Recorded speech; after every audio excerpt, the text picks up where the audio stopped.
প্রতিদিন বাসায় যাওয়ার সময় মামুন সাহেব খেয়াল করে দেখেন একটা ছেলে তার বাড়ির আশেপাশে কি যেন খুঁজতে থাকে। এভাবে বেশ কিছুদিন চলার পর তিনি তার বাড়ির দারোয়ানকে ডেকে বললেন, শফিক, দেখো তো এই ছেলেটা প্রতিদিন কি করে এলাকায়। শফিক কড়া নজরদারি রাখা শুরু করলো। ছেলেটার আসা যাওয়ার সময় সে দেখে সে কি করছে, কোথায় ঘুরছে, সবকিছুই। কিন্তু আশ্চর্যের বিষয় হলো, একদিন মামুন সাহেব দেখলেন ছেলেটা তার বাড়ির সামনে ময়লা ফেলার জায়গায় একটা ব্যাগ নিয়ে কি সব তুলছে। ছেলেটার প্রতিদিন এই টহল নিয়ে তিনি বেশ চিন্তিত। শফিক কিছু বলতে পারছে না, কারণ ছেলেটা প্রতিদিন দুপুরবেলা এদিকে আসে। সন্ধে নামলে সবাই যখন বাসায় থাকে তখন সে ডাস্টবিনের কাছে গিয়ে কি সব কুড়িয়ে নিয়ে বস্তায় ভরে চলে যায়। শফিক, তোমাকে কি প্রতি মাসে বসে থাকার জন্য মাইনে দেই? আজ থেকে প্রায় 3 মাস ধরে ওই একই ছেলে যাওয়া আসা করে, আর তুমি তার সম্বন্ধে কিছুই বলতে পারছো না। আজও শফিক বলে, স্যার, আমি তো বেশ কড়া নজরদারি করি, কিন্তু এই ছেলের ব্যাপারটা আমি কিছুই বুঝতে পারছি না। তার আসা যাওয়ার কারণটা রহিমা বোধহয় বলতে পারবে। প্রতিদিন আপনাদের কাজের মেয়ে রহিমা ময়লা ফেলতে যায় বিকালবেলা। এটা সেখানে গিয়ে কি জানি খোঁজাখুঁজি করে, প্লাস্টিকের বোতল আর অনেক অপ্রয়োজনীয় জিনিস নিজের ব্যাগে ভরে নিয়ে চলে যায়। মামুন সাহেব এবার কড়াকড়িভাবে বললেন ছেলেটার ব্যাপারে সবকিছু জানাতে। এই ছেলের উপর খুব সন্দেহ আছে ওনার। এরকম টোকাইরা সুযোগ বুঝে চুরি করে, তাকে যেন আর এই এলাকায় ঢুকতে না দেয়, বললেন শফিককে। শফিক মাথা নেড়ে বলল, ঠিক আছে স্যার। এর পরের দিনই মামুন সাহেবের মোবাইল হারিয়ে গেল। তিনি দেখেন মোবাইল পকেটে নেই। এদিকে ছেলেটাও ওনার বাড়ির দরজার সামনেই দাঁড়িয়ে আছে। তিনি কাউকে কিছু না বলে ছেলেটাকে ধরে ইচ্ছে মতো ভয় দেখিয়ে বললেন, আমার মোবাইল কোথায়, দিয়ে দে, নয়তো তোকে পুলিশে দেব।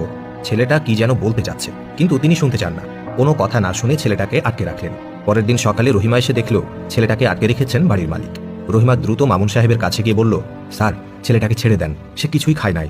তার চোখ মুখ বসে গেছে, কেমন যেন করছে স্যার, দেখেন, কিছু হলে কিন্তু ঝামেলা হবে। এমনিতেও তার শরীরে কিচ্ছু নেই। মামুন সাহেব রহিমাকে বললেন, তোর দেখি খুবই দরদ হচ্ছে ছেলেটার জন্য। কি হয় তোর? ও আমার মোবাইল চুরি করেছে জানিস? তারপর রহিমা মামুন সাহেবের মোবাইল বের করে দিয়ে বলল, স্যার, আপনার অফিসে যে মাসুদ ভাই কাজ করেন, তিনি আমাকে সকালে এই মোবাইলটা দিয়ে বলেছেন আপনাকে দিয়ে দিতে। আপনি নাকি ছুটিতে থাকবেন 1 সপ্তাহ, তাই আপনার সাথে ওনার দেখা হবে না।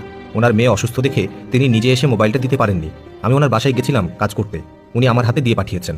আপনার মোবাইলে চার্জ ছিল না, অফিসেই বন্ধ হয়ে গিয়েছিল। রহিমার কথা শুনে দ্রুত নিচে গেলেন মামুন সাহেব। ছেলেটাকে পানি দিয়ে বললেন, আগে খেয়ে নে। ছেলেটা খুব তাড়াতাড়ি করে পানি খেয়ে ফেলল। দেখেই বোঝা যাচ্ছে সে খুবই ক্ষুধার্ত। খাওয়ার পরে সেখানেই হেলান দিয়ে বসে জিজ্ঞেস করলো, আমাকে একটু বসতে দেবেন স্যার? মামুন সাহেব তাকে বলল, কিছুক্ষণ আরাম করে আমার কাছে আয়।